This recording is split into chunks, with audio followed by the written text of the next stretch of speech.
Kita udah sampai di Ilaga. Tas ya.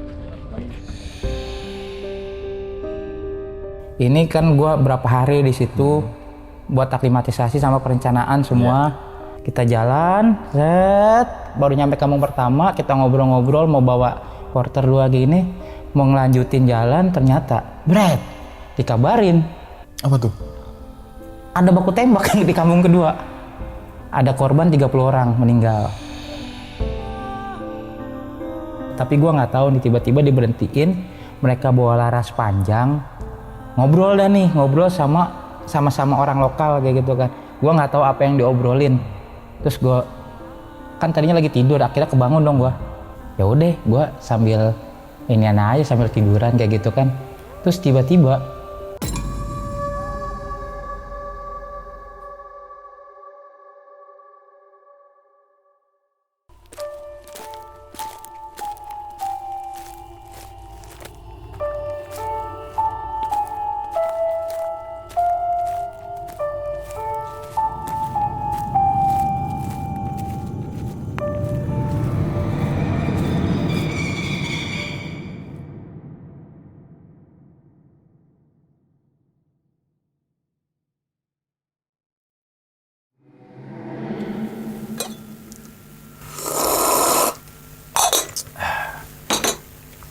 Assalamualaikum warahmatullahi wabarakatuh. Kembali lagi bersama gue Sumar Adi Wijaya atau biasa dipanggil Mang dalam segmen Ngopi Horor. Ya teman-teman semua, pada video kali ini nih atau pada kesempatan kali ini lagi dan lagi gue tidak akan membawakan sebuah cerita, namun menghadirkan narasumber yang tentunya mempunyai pengalaman yang sangat begitu menarik. Nah, di sampingnya udah ada Kang Begal Gunung yaitu Bang Sandi. Yoi lagi Bang. Yoi. Tapi SD mana tuh SD? Ada itu. Ada ya? Kalau nggak dipakai di gunung itu kodamnya ngamuk. Kodamnya ngamuk. Oke, jadi apa namanya sempat seliweran nih videonya Bang Sandi, terutama yang naik gunung bawa emak. Ini sebelum masuk ke cerita, gue pengen tahu dulu nih. Itu sebenarnya emak lo apa bukan? Itu di base camp di Muara Kamal. Terus? Jadi tuh itu emaknya temen gua. Iya. Jadi tuh karena gua sering nongkrong nih di Muara Kamal tuh ada namanya base camp kita orang senang. Pas gue lagi nongkrong gitu, nah rencana mau naik gunung nih, ngomong. Terus tiba-tiba si emak nongol, dia bilang, lu naik gunung mulu, gak pernah ngajak gue juga pengen naik gunung, kata kayak gitu kan. Waduh, gue bilang minta diajak, terus gimana ajak aja. Terus gimana ntar? Ya tapi cari gunung-gunung yang indah aja, gue bilang gitu kan. Yang gampang mana nih? Udah Gunung Bismo aja, Gunung Bismo. Oh, Bismo, iya. Iya. Nah itu baru perencanaan tuh, pas lagi mau naik, itu selama seminggu tuh si emak ke pasar Tegal Alur, itu dia nggak mau diantar pakai motor, tapi jalan kaki. Katanya latihan katanya buat naik gunung. Naik gunung nggak malu nanti tuh. Nah tadinya gini, pas lagi naik gunung itu si emaknya itu kan gue udah bilang pas lagi naik, nih gue bawa tenda duluan, jadi bertiga nih sama temen gue bawa tenda bertiga sama temen gue, ntar kita bangun duluan nih ke atas, ntar kita turun lagi. Gue niatnya begitu, ya kan. Nah ntar gue bilang si emak di belakang aja nyantai, pikir gitu kan ada si tante juga tuh ponakannya kan. Terus pas lagi naik, pas gue niat kan prepare barang-barang nih naik pertama, cuman gue bilang yang bertiga kita duluan. Pas kita duluan ternyata gue nggak ngeh, gue jalan-jalan aja bawa keril, isinya bawa tenda bawa gitu kan. Pas pada saat gue lihat ke belakang ternyata itu bukan temen gue yang dua, tapi si emak masih tante. Pas gue naik itu udah mau nyampe pos 1. Pas gue lah, kok si emak si ini mana, gue bilang si War kok kagak ada, gue bilang gitu. Mau gue tungguin tapi pas gue lihat masih jauh. Ya kan, ya udah mak jalan pelan-pelan dah, gue bilang gitu. Akhirnya jalan pelan-pelan. Terus ada tuh yang temen gue cewek, si Leni mau nyusul. Terus pas lagi nyusul dibilang begini, kata si emak, anak muda jalannya lama banget, lemah, digituin. Gue bilang, wah anjir nenek-nenek suwe nih, gue bilang gitu kan jalannya. Akhirnya udah tuh jalan. Pas gue bilang begini ditungguin. Pas di pos mau pos 3 itu kan ada warung. Udah mak tungguin di sini dulu, tungguin yang lain. Udah nggak usah, tinggal aja, dibilang itu mereka pada lemah itu, dibilang gitu. Ngomong gitu, waduh repot tuh, gue bilang nih. Gue bilang terus gimana, udah tungguin dulu sini. Akhirnya si anaknya ini bilang, bang gue nitip emak gue dah, malu ngomong gitu kan. Ya udah dah, dibilang gitu. Udah tuh gue jalan duluan, akhirnya ke atas sama ini. Oh, jadi ternyata bukan mak lu beneran tuh Iya, ya. tapi emang manggilnya anak-anak Anak emak. emak. Jadi Itu. terjawab sudah tuh yang sempat viral berseliweran di YouTube Short, TikTok apalagi, Reels juga ternyata udah tahuan nih. Oke, tapi pada video kali ini nih Bang, itu kan celumit aja tuh ya. Lo mau ceritain saat naik gunung mana nih? Karena lo kan sering naik gunung tektokan yang terkenalnya Kang Begal Gunung nih. Iya. Gunung mana nih? Gue pengen cerita gunung itu yang lebih mencekam daripada horor. Nah, daripada horor, daripada setan kali. Daripada setan, ya. Daripada ketemu setan. Ya, bener. Gunung mana itu? Ade pokoknya. Penasaran kan lu? Gue ceritain nih ntar nih. Oke, Asli bener. gunung yang paling Gue juga belum nebak nih, gue belum nebak. Tapi itu tahun berapa itu? Itu 2019. Oh, 2019 akhir. Itu lo dalam rangka apa ke situ gunung itu? Kerjaan. Oh, kerjaan. Tapi Ya. itu justru itu yang merupakan lo lebih horor daripada naik gunung ketemu setan dan lain-lain lah. Itu dia. Sebenarnya gue pernah ngalamin kejadian itu nggak cuma di situ sih. Kayak misal waktu di Indonesia Barat paling ujung juga pernah ngerasain kayak gitu juga, tapi nggak semencekam di sana. Oke, Gitu. oke. Tapi berarti sama-sama mencekam. sama-sama mencekamnya itu ya. Karena, woi laras panjang bro. Begini. Oke. Laras panjang ini mah. Bukan yang bukan gitu. Laras panjang ini mah. Tinggi putih apa? Iya, enggak bukan, ini Bukan, bukan. tapi itu benar-benar ngancam nyawa banget dong itu. Ancam nyawa Itu benar-benar mencekam dan horor banget. Itu yang Wah, sebenarnya itu. horor itu teman-teman. Oke, mungkin tahan dulu kali Bang Sandi ya. Yuk, Teman-teman nih penasaran gunung mana yang dinaikin Bang Sandi dan gue juga belum tahu nih gunung mana. Tapi kategorinya ada 2, tapi coba deh nanti di akhir cerita-cerita atau awal-awal cerita gue bisa nembak gunung mana nih. Tahan dulu ya. Oke. Dan tanpa berlama-lama lagi kita langsung masuk aja ke dalam ceritanya. Ngopi horor segera dimulai. Ngopi juga gua. Iyalah. Kalau nggak ada A-nya repot itu. Iya. Oke, sikat.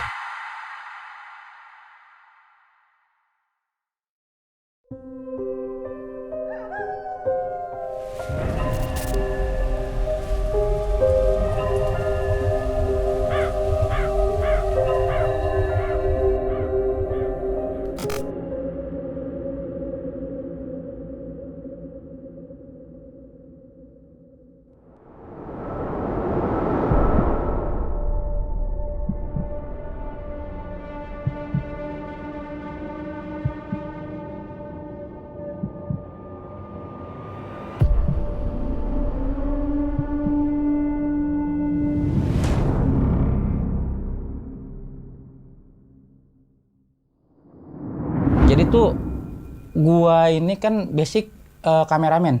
Lebih ke kameramen yang olahraga ekstrim lah. Kayak gitu. Jadi beberapa kali ngerjain proyekan dulu tuh kayak Wonderful Indonesia buat Kementerian pariwisata kayak gitu-gitu kan. Itu proyekan dari 2016 pas gua freelance. Ya, gua dulu kan pertama kena kerja di stasiun TV tuh sekitar hampir 5 tahun. Terus masuk ke media swasta gitu online. Abis itu gue mutusin buat freelance tuh. Oke. Nah akhirnya dari freelance itu ngerjain project-project nih. Project-project karena gue ikut perhimpunan juga. Jadi tuh gue belajar tentang aktivitas outdoor lah. Oke. Nah tentang aktivitas outdoor itu gue pelajarin. Terus karena gue punya channel yang kayak misalnya ngerjain kayak project-project di outdoor kayak gitu, akhirnya dapat link nih buat jalan ke Indonesia Timur. Indonesia Timur. Ya, Gunung Kartens. yap. Oke. Tuh. Oke. Dan itu gue nggak nyangka banget gue bisa ke situ. Dan gue dulu pernah nazar gini, gue nggak bakal mau ke luar negeri kalau belum nginjekin nginjekin kaki ke Papua. Nazar lo. Nazar gue dulu. Dan dulu itu sebelum gue masih kerja di TV aja beberapa proyekan gue sempet dapat tawaran ke luar negeri tapi gue nggak ambil karena nazar itu. Ya kan, akhirnya gue udah mikir nih anjir ini banyak proyekan ke luar negeri tapi gue nggak bisa ngambil karena nazar itu kan. Nyesel juga gue tuh ngomong begitu kan. Bisa jalan-jalan ke luar negeri kayak gitu. Tahu akhirnya nih gue mikir nih kalau misalnya 2019 ini gue kagak bisa ke luar negeri, kayaknya gue cabut aja nazar gue nih. Gue mikirnya gitu tuh, udah mikir kayak gitu. Ternyata dapat callingan. Dia bilang gitu, San mau jalan nggak? Dia bilang gitu. Jalan kemana nih? Dia bilang gitu. ke gunung mana gue nggak tahu itu gunung ke Kartens tadinya ya kan. Terus katanya udah latihan dulu aja dia bilang gitu. Ya latihan mah udah sering gue bilang karena ini kan udah latihan. Terus emang kemana, akhirnya ngobrol-ngobrol mau Kartens. Wis gue bilang serius tuh, gue bilang sekalinya jalan langsung ke Kartens, gue bilang gitu. Pas gue tahu itu kan Kartens itu dulu untuk kesana tuh 2019 itu sekitar 60 jutaan. 2019 tuh 2019 per orang. per orang. Dan itu anjir gue mana punya duit segitu. Iya kan buat kilo berarti itu. Waduh asli bener. Pas lagi dapat itu akhirnya ayo gas gue bilang gitu kan. Akhirnya itu 2019 akhir Desember tuh jalan lah ke sana. Wah pokoknya senang banget dah. Nyampe karena itu dibayar sama bupatinya kan. Lah kalau mau tahu bupatinya searching aja 2015 siapa dah. Ya kan.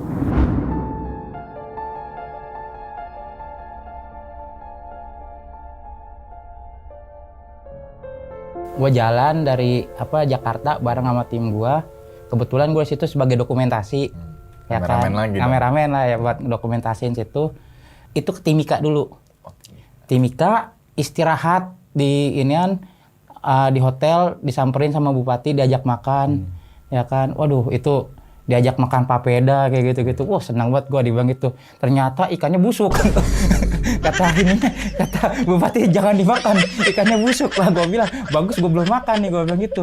Katain gimana nih, akhirnya tuh bupati ngomel-ngomel sama restoran. Bilang gimana saya punya tamu ini, dibilang gitu. Tidak segar ini ikan, dibilang gitu. Padahal menurut gue kagak busuk. Cuman karena di sana ikan itu kan kayaknya gimana gitu kan, kayak harus ikan seger kayak gitu kan. Beda sama di sini yang udah di es kan. Menurut gue itu masih bagus. Masih enak juga. Katanya ikan busuk dia bilang gitu. Akhirnya ya udahlah, gue makan papeda sama kuah kuningnya aja kan enak tuh. Dan akhirnya pas berangkat nih besoknya ternyata naik pesawat karapan. Dan gue naiknya itu bukan lewat jalur yang biasa. Orang biasa kan karena lewat Nabire atau Freeport. Gue lewat Ilaga itu, wis. Ternyata mau naik kapal karapan itu, pesawat karapan, ditimbang bro. Maksudnya beban orangnya Kitanya juga? Kitanya ditimbang. Kenapa? Karena itu kan ada batas maksimal berat kan. Daya angkutnya maksimal Daya angkutnya, jadi kita juga ditimbang. Jadi kita benar-benar ditimbang nih berat kita berapa, terus yang kita bawa berapa gitu. Dan itu dulu 2019 itu dari Timika ke Ilaga itu kalau lewat jalur darat itu sekitar 100 kiloan. Jakarta Bandung lah. Ya kan kalau jalur darat, tapi itu bisa seminggu. Gila. Itu jalur darat bisa seminggu dan itu gua kesana akhirnya naik pesawat. Itu naik pesawat nggak nyampe setengah jam lah paling lama. Tapi 3 juta bayarnya, mahal bener kan? Per orang? Iya. Wow, makanya kan kalian mahal tuh situ tuh. Akhirnya pas lagi naik tuh jalan, pas pesawat terbang, pas lagi ini dibilangin kata bupatinya, ini dibilang Gunung Jaya Wijaya. Pas ngeliat, anjing keren, gugusannya tuh semua tuh, ya kan, keren banget. Terus yang gua kaget lagi pas lagi dari atas turun ke bawah, itu kayak film Jurassic, ngelewatin tebing-tebinginnya tuh, gua bilang, waduh gila ngeri banget dah. Dan landasannya juga kan nggak begitu panjang tuh. Saya turun, itu di tempat yang gua turun itu bandara ketinggian 2.200. 2.200. Gunung Guntur. Iya. Salak juga kan 2.200 kan? Iya benar. Di sana masih kampung. Gokil. Di sana masih kampung. Nah itu akhirnya gue di sana briefing kayak gitu kan, lihat situasi. Ternyata gue nggak bisa sembarangan di sono. Karena faktor keamanan. Nggak sembarangan dalam artian? Di sana tuh daerah konflik. Yang kita tahu lah, iya. Banyak organisasi bersenjata di sana kan. Nah pas lagi gua kesana itu, jadi gua mikir, anjing gua mau foto-foto, gua mau jalan-jalan, pikiran gua kayak gitu tuh pas aklimatisasi tuh. Kan gua mau jalan-jalan, gua foto-foto. Ternyata yang gua pikir itu nggak bisa. Nggak bisa, karena gua untuk jalan aja ke warung depan itu harus dikawal sama TNI. Wah. Itu, dan tujuan gua kesana itu waktu itu jadi itu untuk bikin jalur baru pendakian supaya nggak lebih jauh dari Nabire itu. Dan gua sama tim kayak gitu, dan gua jalan ke sana di briefing. Nah itu bakal ngelewatin 9 kampung. 9 kampung, dan setiap kampungnya itu wajib ngambil porter 2. 18 tuh. 18 kalau nyampe. Gua nggak tahu namanya danau apa tuh yang biasa buat camp Iya, situ yang tuh. tempat camp situ ya. Pokoknya target itu karena sekalian ngebuka itu seminggu nyampe situ. Dari titik yang pesawat itu. Ya dari dari tempat gua kan dari lapangan udara ke rumah bupatinya aja itu sekitar 20 sampai 30 menitan lah naik mobil tuh. Itu jadi pas lagi ini kan gua berapa hari di situ buat aklimatisasi sama perencanaan semua. Pas pada saat mau jalan, kita jalan nih mau ke kampung pertama, udah perencanaan semua. Kita jalan, baru nyampe kampung pertama, kita ngobrol-ngobrol mau bawa porter 2 gini, mau ngelanjutin jalan, ternyata dikabarin. Apa tuh?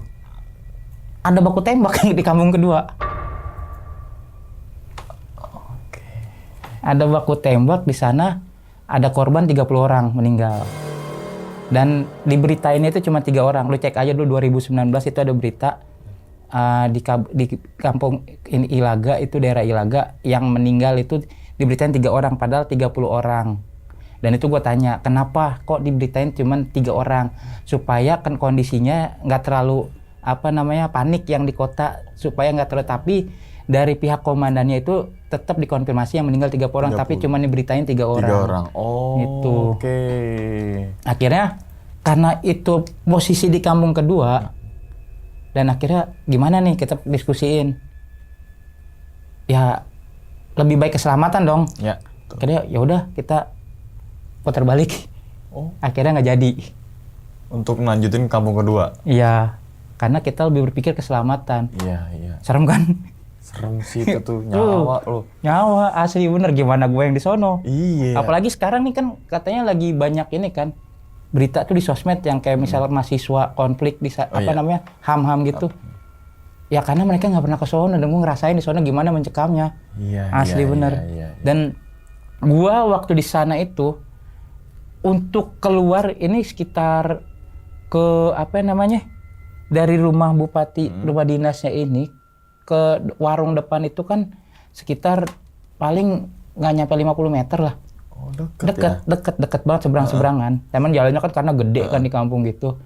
Gue mau makan sama teman gue karena bosen makan ini, pengen gue makan Indomie-nya nih. Mie kemasan dah, bukan Indomie. Iya. Sama aja lah. Ya. Bupatinya ngomong, nanti kalau misal kalian bosen sini makan ke warung saja, dia bilang gitu. Nanti bilang tamu bupati supaya tidak bayar. Oke. Ya kan. Nah pas pada saat ini, nah gue jalan nih berempat nih ke warung tanpa ngomong sama yang ngejaga nih pihak TNI-nya. Gue jalan ke sana, terus tiba-tiba dicariin dong. Gue lagi makan diteleponin. Nah pas lagi mau makan gini, terus tiba-tiba temen gue ngomong gini, udahlah masa makan Indomie doang pakai bilang tamu bupati, kita biar sendiri aja, dia bilang gitu kan. Udah tuh akhirnya gue mesen Indomie double nih, nggak pakai telur. Terus temen gue Indomie pakai telur, 3 orang tuh. Buset, pas bayar 280.000. Kaget gue, terus gue bilang begini, kan gue bilang tamu bupati aja, lu gaya-gayaan mau bayar sendiri, gue bilang gitu. Maksudnya tamu bupati biar murah? Biar gratis. Oh, biar gratis. Biar gratis. Karena buset, kata temen, kira kan teman gue gini, kalau makan Indomie paling nggak nyampe cepet sih berempat ya kan. Cuman dia nggak ngeh kalau itu tempatnya di mana. Mana, betul. Ternyata gue makan berempat 280.000. Mahal juga ya. Buset, nggak terlalu murah itu. Iya mahal, nggak terlalu murah mahal. Iya benar. Akhirnya pas lagi makan, gue ditelepon sama TNI. Kalian di mana? Dia bilang gitu. Ini di warung depan bang, dia bilang gitu. Wah sebentar tunggu situ ya, dia bilang jangan kemana-mana. Nah bang, sudah tunggu situ, dia bilang gitu. Samperin gue ke warung. Dia omel-omelin gua sama TNI-nya tuh, dia bilang itu. Kalian kalau mau kemana-mana itu bilang, dia bilang itu. Apalagi sudah malam gini, dia bilang gitu. Ini banyak di sini yang orang pendatang ini lagi jalan itu dipanah, kata dia gitu. Apalagi sudah malam, dia bilang itu. Bahaya ini, dia bilang itu. Waduh, maaf bang, kagak tahu karena kan gua nggak tahu kan di sana. Iya. Kondisinya semencekam itu. Iya. Jadi untuk makan ke warung aja tuh gue harus dikawal. Dan pas pada saat yang ada konflik yang meninggal 30 orang itu, jadi itu dari pihak TNI, dari warga sipil sama KKB jumlahnya 30 orang. Dan ternyata pas gua tanya itu KKB itu di sana itu mereka tuh asal nembak aja ke sembarang. Jadi siapa aja yang kena. Itu. Makanya ini banyak ya korban jiwa. Makanya banyak dari warga sipil yang kena. Itu. Baru tahu nih.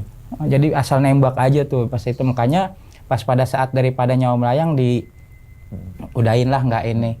Terus akhirnya nggak jadi berangkat nih, ya kan? Gue bilang, tapi kan niatnya itu gue dibayar buat buka jalur pendakian. Gue bilang, Bapak, saya butuh gambar plakatnya aja, dia bilang gitu kan. Bagaimana? Sudah pakai helikopter. Charter gitu? Charter. Sedang sih. Pakai helikopter, uset. Gue bilang, enteng banget ngomongnya, gue bilang gitu. Sedang sih. Udah ya pakai naik helikopter. Kebetulan gue mikirnya begini nih. Wah, nih kalau misalnya naik helikopter gini, bisa kali gue turun ke bawah, foto aja di plakatnya, mending gue pernah ke kartun sih ngomong gitu kan. Gue mikir gitu, tapi angin kenceng kondisinya. Karena posisi gue itu sama plakat itu paling sekitar 5 meteran lah. Waduh, deket ya? Deket. Kan bisa turun pakai tangga kan. Iya. Tapi karena kondisi angin yang enggak ini kondusif, akhirnya ya udah pakai ambil gambar aja dari helikopter ke plakatnya udah tak kira turun. Nah, pas akhir turun itu kebetulan kan Januarinya itu gue dapat project juga kan sekalian buat ambil ke Puncak Trikora. Itu dibedain ya, itu kan kalau Ilaga itu di Timika, itu ke Wamena. Nah, pas pada saat ini dibilang itu pas mau Natal tuh 2019. Dibilang, udah lu nggak usah balik, situ aja. Dibilang gitu kan. Gue bilang, gila kali, gue bilang. Gue kalau misal di sini bisa jalan-jalan, gue mau dah. Karena emang pemandangannya indah banget, nggak kayak di Indonesia. Sumpah. Itu kalau misal keamanannya mantap, gue minum dulu ya. Minum dulu lah. Iya, juga. Nggak terlalu nggak enak kan? Iya. Itu pemandangannya tuh bagus banget, asli. Itu kalau misalnya gue bisa jalan-jalan, pasti disuruh sebulan juga di situ gue mau. Tapi kalau keamanannya ya? Karena itu faktor keamanan dan gue nggak bisa kemana-mana. Iya. Buset, itu kayak di penjara gue, bener. Orang kemana-mana gue dikawal kan. Akhirnya gue bilang begini, Bang, mendingan kalau misalnya ini, lu kirim gue ke Ambon atau ke Sorong dulu deh, gue bilang kayak gitu. Daripada gue di sini nggak bisa kemana-mana, yang penting gue bisa jalan-jalan. Karena waktu itu tiket pesawat itu lagi mahal banget, ya kan. Akhirnya tuh mau ke Ambon aja tiketnya nggak beda jauh sama mau ke Jakarta. Ya kan, dan akhirnya ya udah dibalikin aja ke Jakarta. Ke Jakarta lagi. Dan selang nggak nyampe sebulan itu gue jalan lagi ke Wamena. Proyekan lagi. Oke. Satu proyekan sebenarnya. Cuman beda waktu. Ini kan tadinya kan emang cuma mau ke Kartens doang kan. Beda waktu, terus lanjut mau ke Trikora. Nah, pas lagi mau ke Trikora, kita meeting semua persiapan bagaimana. Terus bakal naik mobil ini sampai ketinggian 3.800. 3.800. Kerinci, bener ya. Bisa naik mobil. Gokil ya. Coba bayangin kalau Kerinci bisa naik mobil. Mau. Kan? Ini enggak, buset. Ini sampai ketinggian 3.800. Oke, terus akhirnya pas lagi meeting ditanya, mau dikawal nggak sama TNI kayak gitu atau polisi gitu. Terus kata ketua tim gua, dia bilang, oh nggak usah, kita pakai warga lokal aja. Ngomong gitu, karena dibilangin waktu itu ada yang ngomong katanya lebih aman sama warga lokal karena pihak KKB itu lebih cenderung menyerang aparat-aparat itu waktu itu di sana. Akhirnya diputusin dikawal sama warga sama gate lokal.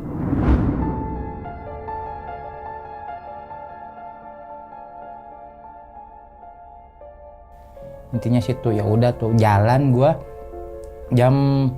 sekitar jam 1 malam. Jam 1 malam dan orang sono itu Wamena itu kan ketinggian udah 1.500 kotanya. Ya kan? Gue ya pakai jaket aja udah dingin, orang wakal sono nggak pakai jaket. Pakai baju biasa. Kaos biasa, dan itu mereka kan gue pakai mobil 4 double cabin. Mereka nggak mau duduk di dalam. Pengennya di bak belakang. Iya. Terus gue tanya, kan dingin, tidak dingin.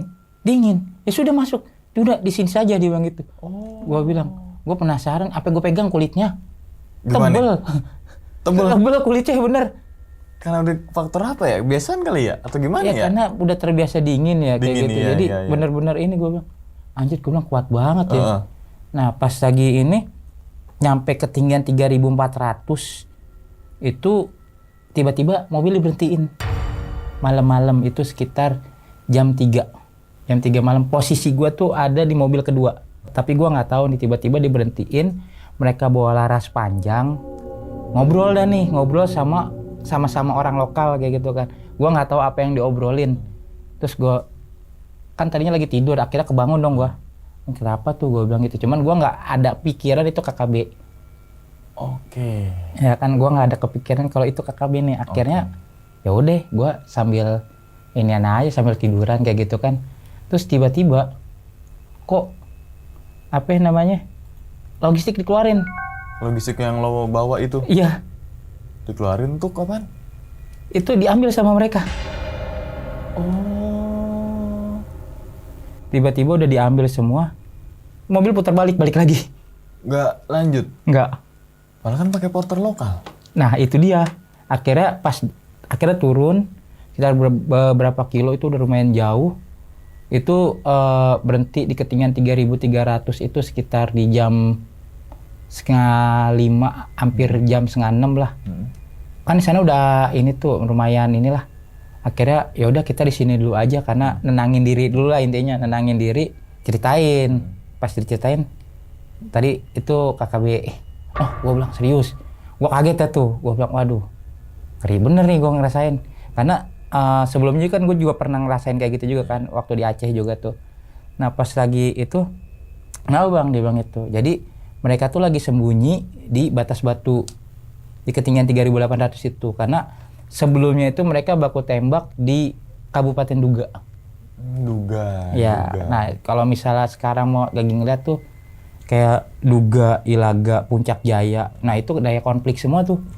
Jadi pas pada saat situ mereka ngumpet di batas batu. Mereka nggak ada asupan pasukan makanan. Pas kita lewat Logistiknya yang diambil. langsung diambil. Terus kata ini daripada misalnya dia ngomong kata orang lokalnya daripada kita terusin keselamatan kita nggak ditanggung. Karena dia masih berbaik hati. Dia ngambil logistik kita disuruh balik. Gokil ya. Semencekam itu ya. Wih asli bener. Serem itu.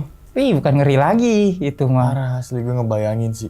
Masih ingat gua kejadiannya pokoknya itu mah bener. Bayangin sih. Tapi porter itu dia yang pakai warga lokal tuh bawa laras panjang lagi apa gimana? Yang mana? Yang nemenin gua? Iya. Enggak. Oh. Nah itu ternyata gua diceritain sama orang lokalnya itu. Dia bilang, kakak itu kalau misalnya kita tadi dikawal sama itu TNI itu dia bilang, itu kita bisa baku tembak itu dia bilang itu. Oh iya ya. Iya ya, bener. Iya kita bisa baku tembak katanya gitu.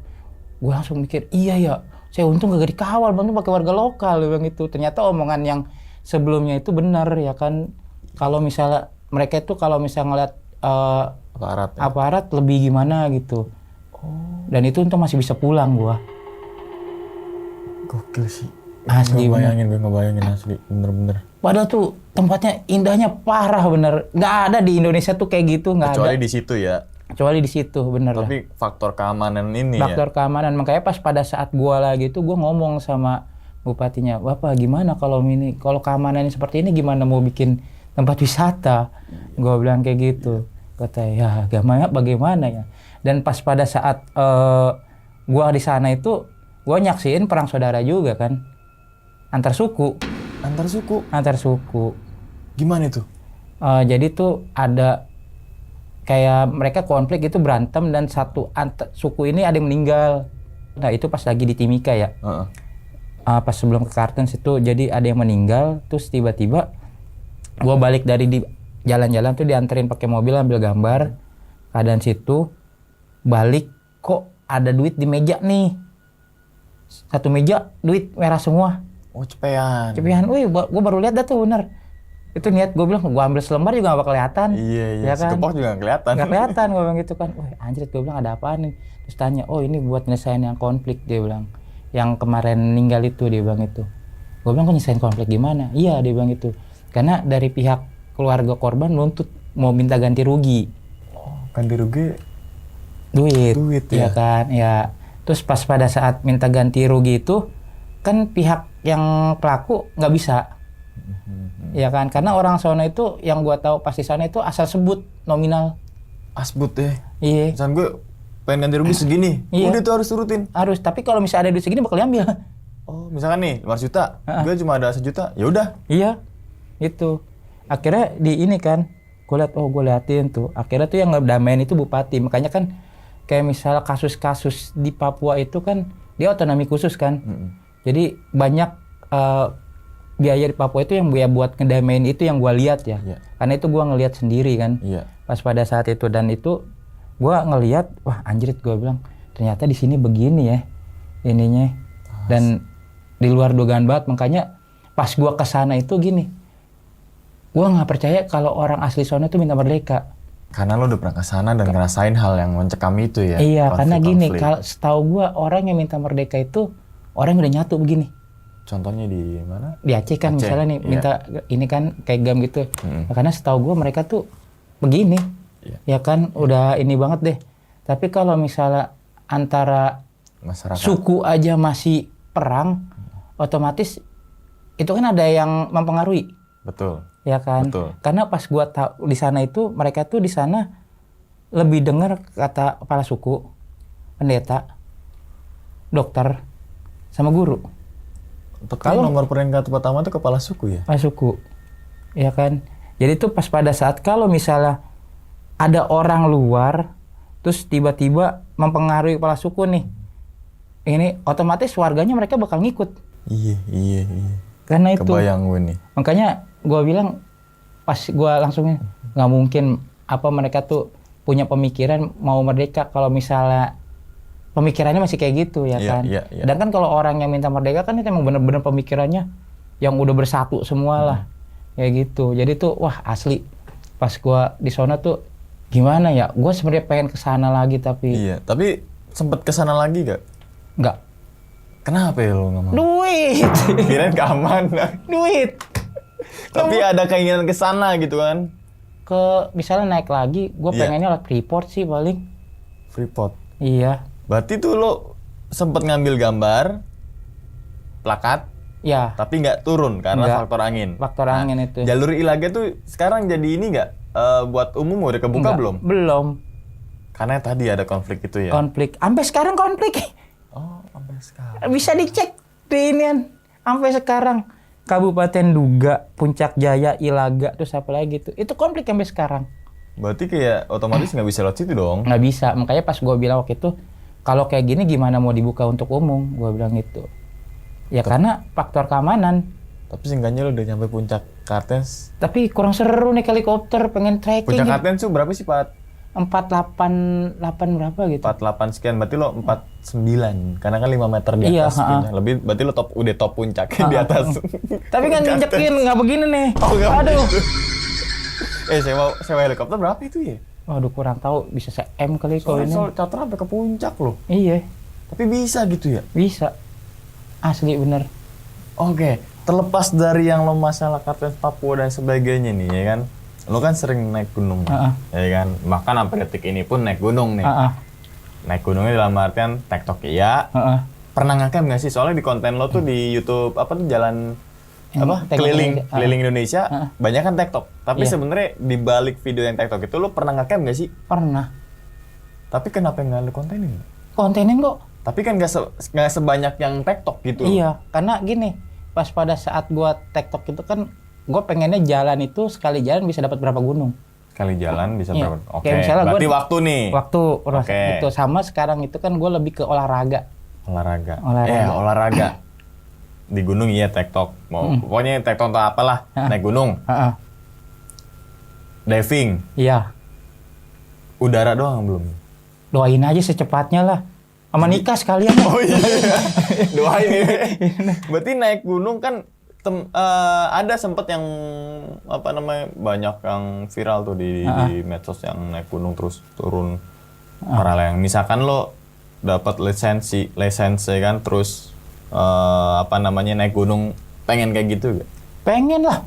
Ada tuh temen gue si Wildan. Yang di Merbabu sama Merbabu, Sindoro, dia pernah, terus gunung-gunung Jawa Tengah tuh dia. Gue emang terinspirasi dari dia itu ininya. Dan dia emang kameramen senior juga di stasiun TV kan. Dan itu yang kayak gitu tuh di Indo cuma beberapa orang. Nggak, doain aja gue nyusul. Nyusul ya. Doain. Terus kan banyak nih, gue juga ngikutin konten lo juga tuh yang begal. Nah, begal di gunung. Banyakannya yang ngasih nama Kang Begal Gunung siapa sih? Ada ibu-ibu. Gue pengen tahu dulu, wah Kang Begal Gunung nih. Ada ibu-ibu itu. Jadi gue lagi naik gunung gede. Terus tiba-tiba gue lagi jalan nih nyampe pintu Surken. Tiba-tiba boleh ngomong anjing nggak sih? Boleh. Boleh. Gitu. Terus toto tuh gue nyampe pintu Surken, si ibu-ibu ngomong, si anjing begal gunung nih nyampe sini, dia bilang gitu. Gue bilang main begal-begal aja, gue bilang gitu kan katanya. Ya iya, lu sering mintain makanan orang nih, bilang gitu kan. Orang gue dikasih, gue bilang yaudah minta makanan, gue bilang gitu. Langsung gue ambil lagi makanan dia. Oh, jadi yang awal mencetus tuh ibu-ibu yang di gede itu? Iya, begal gunung. Begal gunung. Dia bilang katanya begal gunung tuh, dia bilang gitu. Oh, nah kenapa disebut begal gunung? Ya itu karena sering mintain makanan. Sering Padahal gue mah nggak minta. Dari awal juga nggak minta. Tapi? Nah, gue mau cerita nih. Jadi tuh gini, waktu gue itu kan ikut perhimpunan. Ikut perhimpunan, jadi pas pada saat ikut perhimpunan itu, teman-teman gue ini kan ngerasa punya ilmu, punya pengetahuan lah. Ya kan. Jadi pas pada saat naik, itu ngeliat pendaki lain kayak gimana gitu. Kayak untuk negor aja katanya, harusnya mereka lah yang negor kita, ya bang itu. Udah gue nggak mau. Gue pengennya ya kalau udah di gunung mah kita bareng-bareng aja ya kan.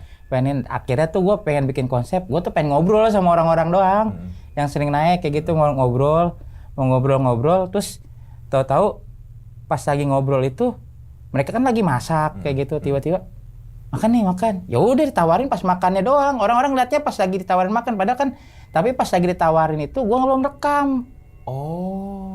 Tawarin belum rekam, tahu-tahu pas lagi diinin kan dipanggil, wah makan, bilang gitu kan. Ya, gue bilang gitu, baru gue samperin, terus gue nyalain GoPro gue bilang, weh makan nih, gue bilang gitu. Ya seolah-olah gue yang minta. Padahal kagak. Padahal niat gue cuma pengen ngobrol aja. Awalnya. Itu. Dari situ berarti. Dari situ. Nah, terus kan video-video lo itu kan naik gunung, ketemu pendaki yang lagi ngopi, lagi apa. Lo mintain tuh. Pernah gak ada ketika lo ketemu dengan pendaki nih, jebret ya kan. Minta dong, terus juga gonok, anjing gue capek-capek bawa. Pernah gak? Pasti kan. Kagak. Kagak pernah. Sama sekali gak pernah. Karena kayak misalnya nih, kalau gue liatin nih, orang nih udah ngeliat gue dari jauh, pasti dia tahu gue nih. Baru gue samperin. Baru gue samperin. Terus akhirnya mereka tuh bilang, makan bang, makan ini. Ya udah baru gue makan. Atau kayak misalnya pernah gue sekali nih, gue dipanggil.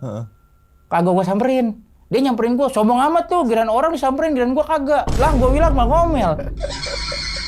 Itu. Berarti lo bisa survive di gunung tuh tanpa logistik. Wah itu dia, survival gue beda. Iya bener. Iya dong. Survival gue beda kan. Beda. Ya itu.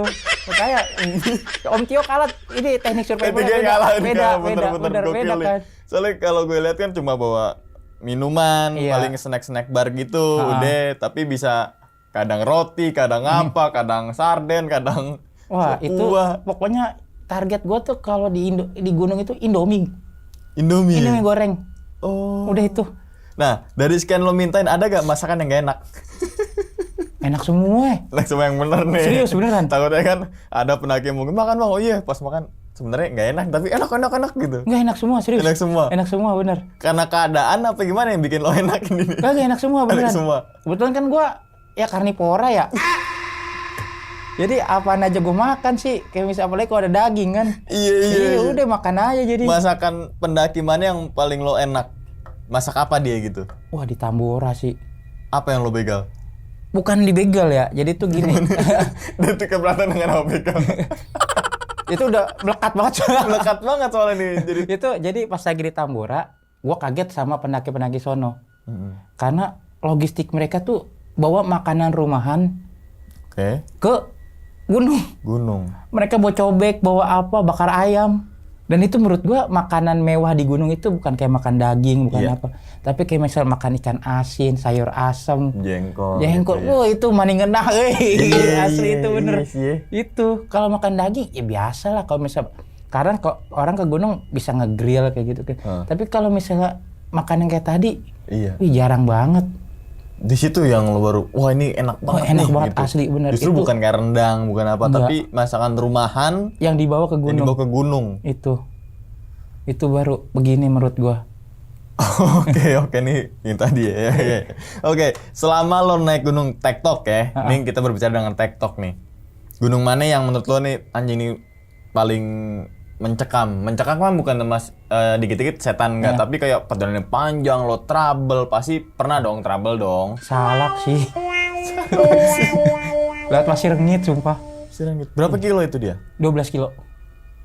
Lu bayangin 12 kilo PP 4 kilo. Jadi kayak misalnya gua Tektok Argopuro aja itu 13 kilo kan kalau Bremi. Iya. Kalau misalnya dari Badaran Bremi itu 44 kilo total. Oke. Kalau inian. Terus kalau misal Salak dengan ketinggian 2200 jarak 12 kilo anjir, dan treknya itu biasa kan kalau gunung pendek terus jarak panjang berarti landai dong. Iya. Ini enggak. Makanya anjrit gue bilang gila.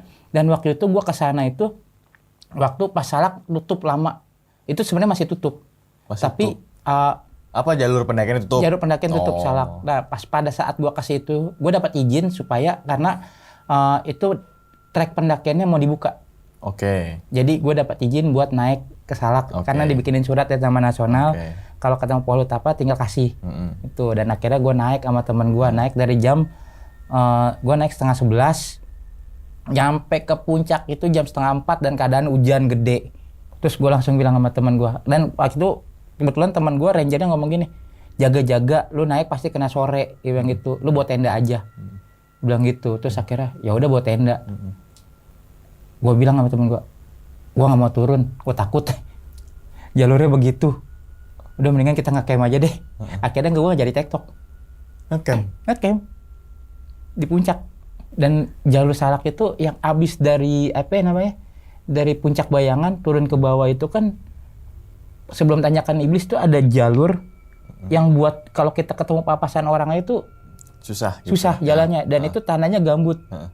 Cuman masih ada pohonnya kan. Nah itu teman gue yang dari ini itu mau jatuh ke jurang kalau nggak ada pegangan pohon itu karena tanahnya tuh longsor. Itu kayak gue bilang kalau gue balik lagi nih ke Salak, gue pengen ke sono, nggak kapok ya, tapi pengen ke sono tapi lewatnya bawa orang yang benar-benar proper dan waktunya itu bukan kapok, tapi gue pengen ke sono lagi. Tapi ini gunung yang banyak perhitungan banget tuh itu, karena menurut gue aneh sih gunungnya. Oke, tadi lo sempat nyinggung tuh Argopuro, Tektok. Iya. Berapa jam itu bang? Total perjalanan 14 jam. Moving terus apa plus istirahat tuh? Wih, foto-foto dong, masa iya kok foto kak? Enggak, gue mah gitu. Kagak. Udah full lah ya sama istirahat sama trekking gitu ya. 14 jam. 14 jam. Dengan itu, jarak 44 kilo. Gue kebetulan karena waktu dapat GPX saya dari Matair 1. Jadi gue naik ojek sampai Matair 1. Baru jalan, jadi total perjalanan gue itu harusnya kan 36 kilo. Karena nyasar 2 kilo jadi 38 kilo. Nyasar 2 kilo? Iya. Di mananya? Pas mau ke base camp Bremi. Turun? Iya. Nyasarnya di mana ya? Maksudnya jadi lo cabang gimana tuh? Kan keluar hutan nih. Iya. Keluar hutan. Nah itu kan kalau jalur trekking harusnya lurus. Iya. Ada jalur motor. Kanan dong. Nah itu gue ngikutin. Jauh melebar sono. Iya, makanya kan gue bilang, harusnya kan udah deket ya, kok jadi jauh, gue bilang gitu. Ternyata salah jalur motor yang gue masukin, bukan jalur trekking. Muter sono jauh. Itu dia. Dan itu 2 kilo. 2 kilo. 2 kilo tuh sedang loh. Harusnya itu kan target, tadinya itu karena jalannya landai ya paling sekitar 7 menitan lah. Kalau misal 7 menit sampai 9 menit targetnya itu. Terus ternyata kok gue bilang udah jalan setengah jam kagak nyampe gue bilang gitu. Ternyata gue nyasar. Yang untungnya pas turun nih. Iya. Tapi kan ada modal. Gue pakai GPX. Jadi itu. GPX gue install di jam sama di handphone. Nah itu. Jadi biarpun kayak misalnya itu padahal gue bertiga jalan dan belum pernah ada yang ke Argopuro.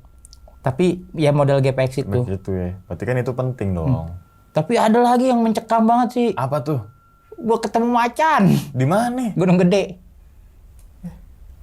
Salah Bintana. Oh, kalau itu iya. Itu Oke. gue liat Salabintana. Itu TikTok juga tuh. Itu TikTok.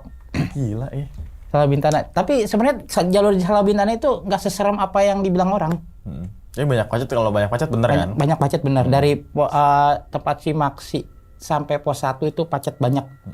Dan itu kan sekitar Cimaksi sampai ke itu sekitar pos 1 4 kilo dah kalau nggak salah. Nah itu landai sebenarnya jalurnya. Landai tapi macet banyak. Tapi macet banyak, sedang juga sih. Akhirnya waktu itu kan gue ke Laut Salabintana tuh cuman nyampe Surken doang, karena kan ke puncak gue udah sering, karena gue mau tahu doang sampai Surken gimana. Nah pas gue turun nih dari Surken, saya lagi downhill, pas mau nyampe pos 2, tiba-tiba itu kan gue lari paling depan nih, gue bertiga sama temen gue, misalnya si Karin sama si Radit tuh, itu macan loncat, macan kumbang, depan gue, gede banget. Terus yang lari siapa? Gue aja kaget, macannya kaget juga. Itu akhirnya gue berhentikan. Titik, gue bilang macan, gue bilang gitu kan. Kata teman gue si Radit, dia bilang katanya, sabar San, tenang, jangan panik gimana itu macan gede, gue bilang. Itu gue bilang gitu kan, tenang, jangan panik. Gue bilang, lu biarpun sebelajar apapun, kayak misal namanya kan cuma teori ya. Tapi kalau ketemu langsung, ya. Asli bener. Lain cerita itu. Lain cerita, bener. Akhirnya kata si Karin tuh pas lagi macan lari tuh, gitu kan. Tuh, gue bilang jangan ditunjuk. Gue bilang jangan ditunjuk. Karena gue saking paniknya. Karena gue ngelihat macan liar itu anjir gede banget sumpah. Gede banget kayak kambing. Bahkan lebih gede dari kambing. Jarak lo sama macan berapa meter kira-kira? Sini ke Lampau paling. Ini loncat hampir ya 3 meter lah. Lah iya. Makanya gue panik. Dan yang ngelihat itu posisi gue, karena yang lain itu kan di belakang gue. Jadi kayak gitu. Bung. Iya, jadi kayaknya nge-freeze semua dua-duanya tuh. Pas gue lari downhill dari bawah, dari atas dari nih. atas. Dari atas kayaknya tuh macan kaget karena ngelihat gue lari itu, macannya loncat ke bawah. Nah, gue juga kaget. Itu horor banget sih, asli itu horor banget sih. Anjir itu bener dah. Gue masih ingat bener, terus akhirnya gue nyampe bawah nih, gue bilang, tadi ketemu macan. Nah, gue bingung gini, pas lagi pertama kali naik, kok di jalur gue ketemu kamera trap banyak, ada 2. Oh. Di jalur pendakian. Berarti emang habitatnya dong gitu. Emang habitatnya, dibilang. Terus kata yang ininya, beruntung atuh dibilang gitu. Beruntung dari mana? Gue panik, gue bilang gitu kan. Kita mah nyari sampai masang-masang kamera nggak pernah ketemu. Beruntung ketemu, dibilang gitu. Nggak mau lagi gue bilang kayak gitu. Iya. Itu asli bener. Berarti kalau lo naik gunung kebanyakan cerita senangnya apa sedihnya apa mencekami sih? Ini masalah TikToknya nih. Kalau TikTok sih lebih senang sih kebanyakan. Seneng. Tapi waktu pas gua 2 kali naik gunung itu, pas lagi lewat Cibodas itu, wah itu masih inget gua mukanya. Muka apa? Lu lagi tidur nih di kandang badak. Itu 2000 sekitar tahun 2005 akhir lah. Itu baru berapa kali gue naik gunung tuh kan, gue pertama kali naik gunung tahun 2005 itu lewat Salabintana. Ini naik lagi lewat Cibodas, ya kan. Itu tidur nih malam-malam, posisi tenda itu masih tenda terpal dulu, bukan tenda kayak sekarang, tenda terpal. Itu dipasang dah tuh, ya kan. Gue tidur di pintu tenda. Oh ya, dekat situ ya. Di pintu tenda, dia itu cuman bisa nggak disletingin, dia apa namanya, cuman tutup gitu doang. Ya kan. Udah itu gue tidur pas pagi-pagi. Itu kan kalau orang Cibodas itu kan bangun pasti jam 3-an mau summit. Nah emang rencana gue kan nggak mau summit, udah mau nyantai-nyantai di kandang badak. Lagi tidur jam 3-an tiba-tiba gue dibangunin nenek-nenek. Serius? Jang, dahar tuh, dia bilang gitu kan. Masa gini, gue mikir namanya baru lagi tidur ya, pules.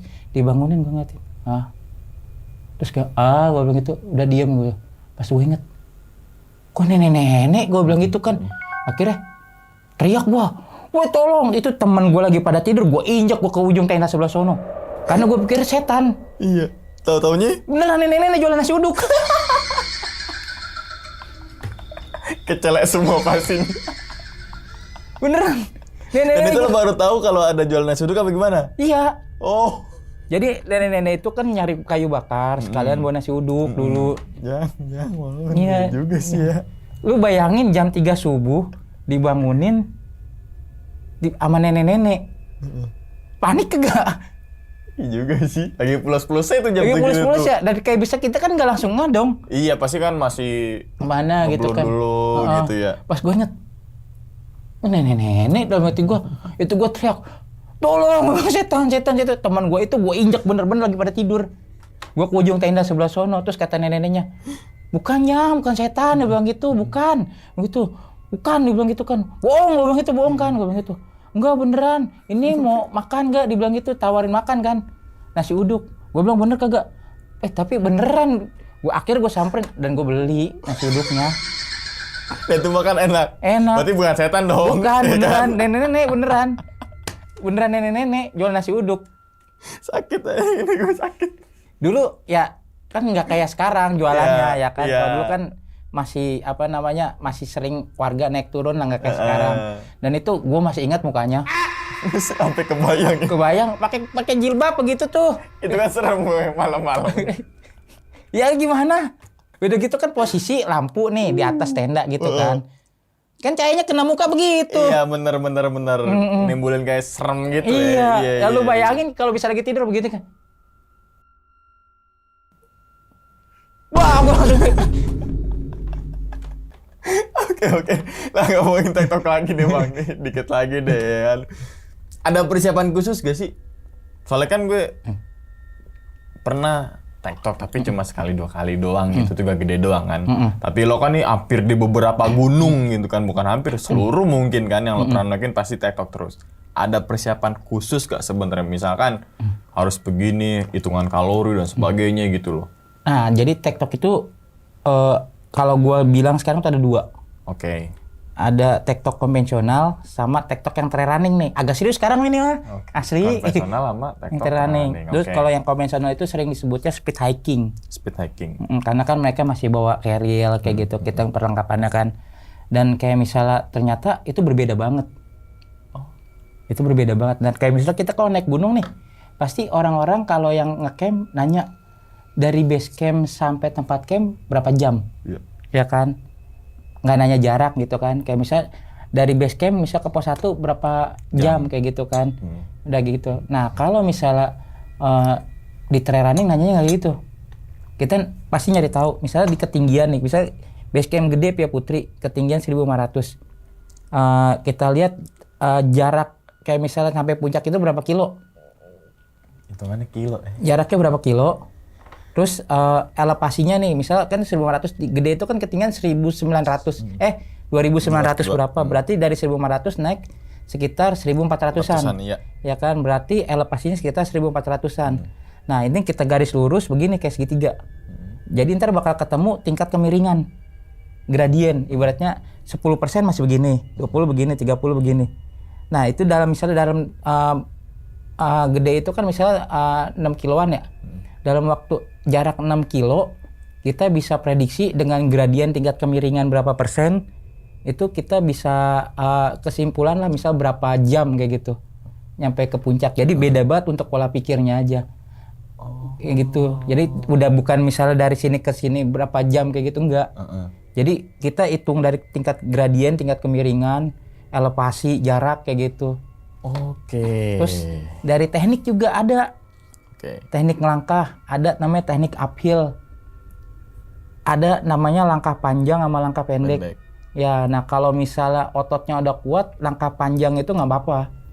Ya kan, langkah panjang nggak apa-apa, tapi resiko kalau otot kakinya nggak kuat, sama pengaturan heart rate itu detak jantung kita nggak ini, itu kita bakal sering capek, ngos-ngosan. Jadi kalau yang mendingan ini, langkahnya langkah pendek aja, dan jinjit. Karena pas pada saat jinjit, ototnya itu quadricepsnya main semua. Dan beda sama kayak lari di jalan biasa gitu kan. Nah itu jinjit. Jadi supaya pas pada saat sepatunya itu kan kita ada grip di bawahnya tuh. Jadi pas pada saat kepleset apa itu bisa ngegigit. Itu langkahnya langkah pendek aja itu. Karena kalau langkah pendek, nggak usah cepet-cepet, santai aja. Itu mempengaruhi detak jantung. Ini mempengaruhi detak jantung. Nah kan kebanyakan kayak orang pingsan di gunung kayak gitu-gitu. Itu sebenarnya penyebabnya itu ada di sini semua, di jantung. Jadi pas lagi jalan, lagi jalan itu mereka pengennya kan pengen cepet nyampe, ya kan. Jadi langkahnya langkah panjang, cepet dan kebawa suasana sama orang kayak misalnya nyantai ikutin aja terus kayak gitu kan. Akhirnya detak jantungnya nih kenceng, berdebar kayak gitu kan. Terus peredaran oksigen nggak merata, ke otak nggak ini, akhirnya pusing kan. Pusing, akhirnya mual kayak gitu, akhirnya muntah-muntah, sampai ada yang pingsan, blackout. Nah itu pengaruh dari sini semua tuh. Bahkan yang meninggal juga banyak dari. Iya, karena kan kadang kayak misalnya itu karena dia GERD ya, kalau misalnya pemicunya itu ya dari situ peredaran oksigen yang nggak merata, karena detak jantungnya itu terlalu tinggi kan. Jadi kita latihannya tuh benar-benar kayak misalnya dari jogging aja, jogging itu jangan langsung lari. Tapi kayak misalkan kalau orang pertama kali mau lari itu pengennya cepet dan jauh. Iya. Ya kan, cepet dan jauh. Padahal itu kalau misalnya kita pertama kali lari udah mikir kayak gitu, pas kita lari kenceng, baru berapa ratus meter pasti udah capek kan? Iya. Ya kan, terus karena otot kaki belum terbiasa, akhirnya sakit. Iya. Akhirnya besoknya nggak jadi lari lagi. Iya, udah. Akhirnya kan wacana doang dan ya kan? Tapi lo tiap hari lari? Tiap hari pagi walaupun sore. Walaupun nggak naik gunung juga tetap? Pagi sore. Oh, jadi udah ke ini, ke bentuk ya? Persiapan gua tanggal 24, 25, 26. Kemana? Tektok Rinjani. Tektok yang paling terjauh kemana? Argopuro. Cuman kalau antar gua jadi Tektok Rinjani, kemungkinan ini jadi yang paling tersulit. Tersulit. Karena, lintas berarti? Enggak, gua sembalun-sembalun. Oh, sembalun-sembalun. Itu kan 36 kilo totalnya, tapi tingkat kesulitan, kemiringan dan medan dibanding Argopuro itu, Argopuro panjang. Iya. Tapi tingkat kemiringannya nggak seinian Rinjani ya? Itu makanya bakal lebih sulit sih ininya. Oke, satu lagi pertanyaan nih gue. Selama lo tektok, pernah nggak sih nyasar kecuali di Argopuro? Pernah, waktu di Sentul. Sentul nyasar? Nyasar. Kan lo ada GPX. Ya karena gua tahu nyasar, terusin aja udah. Yang lo di-upload di YouTube bukan sih? Iya. Iya, itu. Jadi kan orang bisa dikatakan nyasar kalau dia sadar dia nyasar. Iya, kalau nggak sadar ya nggak nyasar gue. Nggak nyasar ya udah, karena biarpun salah jalan, kalau kita nggak sadar ya udah jalan aja, ntar pas udah sadar, oh salah jalan ya, baru tahu kita nyasar. Oh iya. Jadi kalau naik gunung biar nggak nyasar ya jalan aja dulu. Enggak, jadi kayak misalnya jangan. Jadi ini bercanda doang. Kemarin itu jadi kan gua ada peta digital. Pas pada saat tahu gua nyasar, jadi niatnya itu waktu ke Sentul dari Cisadon itu pengen ke nembusin ke Curug Mariuk. Ya itu lumayan jalurnya. Jadi pas pada saat jalan kita udah bermodalkan peta, ternyata petanya yang pas itu jalurnya ketutup, kadang jarang orang lewatin. Akhirnya kata temen gue, oh bisa nih jalur ini, balik lagi dah. Balik ke jalur yang ini, kok makin lama makin jauh nih. Arah ke Rawagede. Jonggol. Ya kan, terus ya udah jalanin aja terus jalan. Terus ketemu kampung nih namanya Babakan Banten. Di mana ini? Gue bilang gitu kan. Akhirnya coba lihat peta gini. Ada sini jalur, tapi kita kan nggak pernah tahu itu kan. Akhirnya nanya sama nih, Kang mau ke ini, bisa nih lo curug sini, dia bilang gitu. Gimana nih? Ya udah terusin aja lah. Udah terusin. Akhirnya nembusnya itu gua di pesantren apa gitu di Kampung Sukamulya. Ya kan, nembusin terus Kampung Sukamulya. Terus akhirnya nembus ke daerah Curug Baliung. Curug Baliung nembusin Luehejo, terus jalan lagi sampai Wangun yang arah mau ke Bukit Panisan tuh. Baru gua naik lagi ke Bukit Hamerang nembusin Sadon. Terbaik. Tuh. Terbaik. Tapi kita sadar kita nyasar. Tapi bukan main jalan aja ya, tapi karena kita berbekal peta kayak gitu, peta digital, dan kita udah tahu nih misalnya, oh ini bakal nembusnya kemana. Tapi gimana? Kita nggak tahu medannya tuh kayak gimana. Ya? Iya itu. Oke. Ini teman-teman semua sekalian belajar juga kan, jangan cetan mulu gitu kan. Ternyata di dunia pendakian nggak cuma naik gunung ngecamp doang gitu kan. Ada yang bahasanya tadi apa tapi model kayak trail run atau tektok atau apa lah ya kan. Sekarang lagi naik daunnya nih.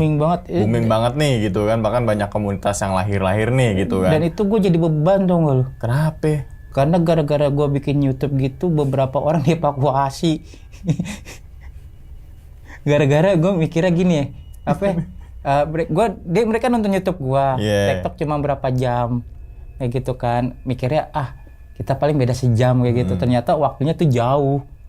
Dan akhirnya ada beberapa yang dievakuasi sampai gue ditelepon malam-malam nih gara-gara nonton YouTube lu nih gitu-gitu. Gue dievakuasi. Iya, jadi dievakuasi. Jadi gue punya beban tersendiri kayak gitu. Tapi nggak salah lo juga sih. Ya cuma jadi punya tanggung jawab aja buat ngasih edukasinya gimana. Tapi lo nyampein informasi bahwasanya nih gue jalan jam sekian nyampe segini jam sekian. Gitu kan dengan udah tracking berapa kilo. Gitu kan. Gue pasti ngasih misalnya jarak dari sini ke sini. Gue jalan udah berapa kilo, udah berapa jam kayak gitu. Gue pasti ngasih kayak gitu. Justru karena gue ngasih itu mereka berpikir, wah itu. Makanya kadang banyak yang nanya, Bang, rekomen dong gunung. Gue baru mau naik gunung gini-gini. Nah gimana tuh? Gue kadang ngomong gini, udah lu mau naik gunung mana aja, yang penting latihan dulu dah, persiapan. Gue bilang gitu. Iya sih. Gue bilang gitu karena kan sekarang banyak pendaki yang anggap enteng. Iya sih. Persiapan kayak gitu kan kurang kayak gitu kan, dan banyak yang maksain juga. Makanya ya gue daripada kenapa-napa antisipasinya gue bilang mendingan latihan lah, persiapan, manajemennya semua dipelajarin. Terus kayak misalnya trek gunungnya mau yang mau naikin itu gimana. Terus sama cari barengan yang bisa tanggung jawab. Itu bener Kekompakan tim dan sebagainya ya. Iya. Oke. Jadi karena udah sejam semenit nih, wah gokil juga. Lama juga. Lama juga ya. Mau cerita lagi nggak nih? Yang di Aceh nih. Yang di Aceh ntar aja nih sejam lebih nih. Bener. Ada cerita juga di Aceh Gimana ya Aceh? Ada, itu gue diberhentiin GAM. Serius? Malam-malam ya. Di hutan. Ekspedisi Sumatera. Dulu gue pernah ekspedisi Sumatera dari Aceh sampai Lampung. Hampir 2 bulan lebih. 2 bulan lebih? Iya. Ketemu sama GAM lu? Iya. Di jalan diberhentiin dan mereka cuma nanya. Itu tahun berapa sorry? Tahun berapa? 2017 ya kalau nggak salah. Iya masih ada. 2017 itu diberhentiin. Dan yang diberhentiin itu mobil gue lagi paling depan. Kenapa? Jadi setiap kendaraan diberhentiin apa gimana maksudnya nih? Karena itu malam-malam kan. Sekitar jam 9 atau setengah 10-an lah. Tengah hutan nggak ada ini. Terus lagi jalan. Gue lagi tidur di mobil. Kan satu mobil itu kebetulan gue cuma berdua. Itu 4 mobil. Kan ada yang satu mobil berdua, ada yang satu bertiga. Nah mobil gue paling depan. Mobil paling depan tiba-tiba gue dibangun sama temen gue. Bang, bangun. Bilang gitu kan. Pas gue naik, kan berhenti tuh. Pas gue bangun, gue bilang, astagfirullahaladzim, gue bilang. Kaget gue megang laras panjang. Terus nanya, mau kemana? Kita mau ke Takengon, gue bilang gitu kan. Oh, dia bilang gitu, dia nyari gitu kan. Ternyata pas dilihat orang sipil semua kan. Oh, mau ngapain emang? Mau liputan gini. Oh, ya udah jalan, suruh jalan lagi gua. Berarti kalau misalkan situ ada aparat lain cerita lagi dong. Nah, itu dia makanya.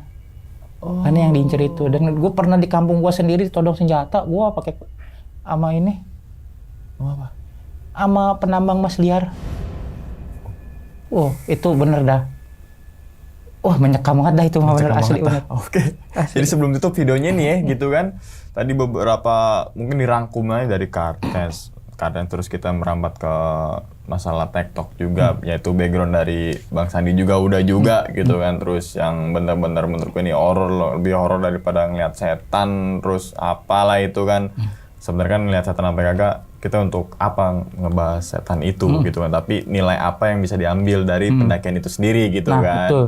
Itu teman-teman tadi juga teman-teman boleh silakan mengikuti jejak dari Bang Sandi yang TikTok, tapi ingat yang tadi tuh Bang ya, persiapan gitu loh. Jadi ini jadi tanggung jawab juga ke Bang Sandi tadi dibilang tuh. Itu. Oke, jadi habis nonton video ini teman-teman semua langsung aja mampir ke YouTube-nya Bang Sandi, yaitu apa itu Bang? Tengok Indonesia. Tengok Indonesia. Kok tadi gue bilangnya keliling Indonesia ya, lupa gue.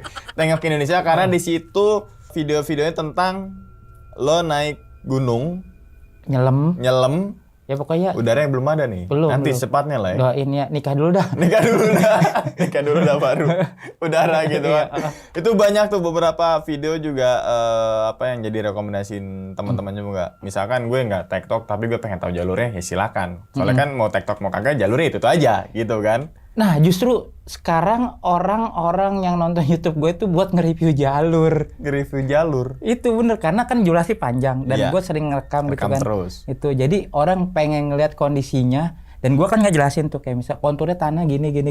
Nah itu. Jadi banyak kayak misal atlet-atlet trail running kayak gitu atau yang kayak misal penggiat TikTok gitu buat cuman ngelihat jalurnya kayak gimana. Oh, jadi informatif gitu ya. Iya. Berkalau di situ, Bang. Alhamdulillah lah. Iya kan, ngasih tahu orang yang belum tahu itu kan ilmu, ya itu. kan, pengetahuan. Walaupun cuma jam sekian, kontur kayak gini, tanah begini, itu kan jadi patokan. Oh iya, gue ketika lewat sini ternyata kayak gini, ketemu gini. Nah itu. Berkah di situ lo berarti lo. Oke. Kayaknya banyak kan yang nonton itu ternyata pas gua lihat akhirnya kan dulu kan gue ngedit pakai backsound kayak gitu-gitu ternyata orang-orang pengen ngeliat jalurnya panjang kayak gitu. Iya. Ternyata lebih ke situ. Jadi Tapi udah tahu tetap diselipin minta makanan kan. Itu bumbu. Bumbunya itu. Tapi keren, gue salut asli dah. Oke Bang, sebelum itu Bang, videonya Bang, lo punya pesan gak nih Bang untuk teman-teman semua nih Bang? Kalau pesan gue sih buat yang mau naik gunung, mau gunung mana aja, yang penting jangan nyepelein sih. Jadi persiapin semua tuh kayak fisik lu. Terus kayak misalnya manajemen pendakian. Terus kayak misalnya pengetahuan tentang mountaineering lah. Karena kayak misalnya naik gunung kan ada yang ngomong katanya naik gunung gak cuma fisik. Ya kan, butuh pengetahuan. Tapi kalau misalnya naik gunung fisiknya nggak bagus juga nggak bisa juga. Iya, betul. Jadi semua saling melengkapi. Intinya sih kayak gitu karena olahraga ekstrim. Ya kan. Jadi jangan nyepelein lah. Iya. Jadi supaya jangan ada kecelakaan gitu, karena orang yang sering naik gunung aja sering latihan masih bisa kecelakaan. Betul. Gimana orang yang nggak pernah naik latihan gunung, dan nggak ada pengetahuan di situ. Itu dia. Jadi semua resiko ketika naik gunung tuh emang ada gitu kan. Emang selalu ada dan itu resikonya gede banget gitu kan. Tadi sempat disinggung juga walaupun Bang Sandi sering naik gunung ya faktor resiko itu ada gitu. Apalagi kalau orang yang tadi belum punya pengetahuan, minim pengetahuan ya. Bukan punya pengetahuan tapi minim pengetahuan, minim latihan fisik, minim apalah sebagainya ya kan lain cerita. Itu ketika kita berkegiatan di alam bebas ya kan. Betul. Biarpun ada yang ngomong kayak misalnya gue naik ini nggak pakai latihan bisa kok ya. Ya bisa lagi beruntung aja. Iya. Kan kita nggak tahu ini. Hari apes nggak ada di kalender. Dikit ntar besoknya ketika naik gunung yang sama dengan teman yang berbeda lain cerita lagi ternyata dievakuasi kan amit-amitnya begitu. Nah itu dia. Jadi repot tuh siapa pihak ranger, pendaki lain dan lain-lain gitu. Jangan kan. sampai ngerepotin diri sendiri apalagi orang lain. Oke. Gue tutup deh. Kalau gitu deh. Oke. Dan ingat teman-teman semua, cerita dari Bang San ini bukan untuk nakut-nakutin teman-teman semua ketika mendaki gunung ataupun ke gunung yang lainnya, tapi ambillah sisi positifnya dan buang si buruknya. Sekian dulu pada video kali ini dan nantikan video-video gue berikutnya. Hal gaib itu muncul ketika sugesti kita buruk. Wassalamualaikum warahmatullahi wabarakatuh. Selamat beristirahat. Bang, thank you nih Bang. Ya, alhamdulillah. Bakentot. Bakentot.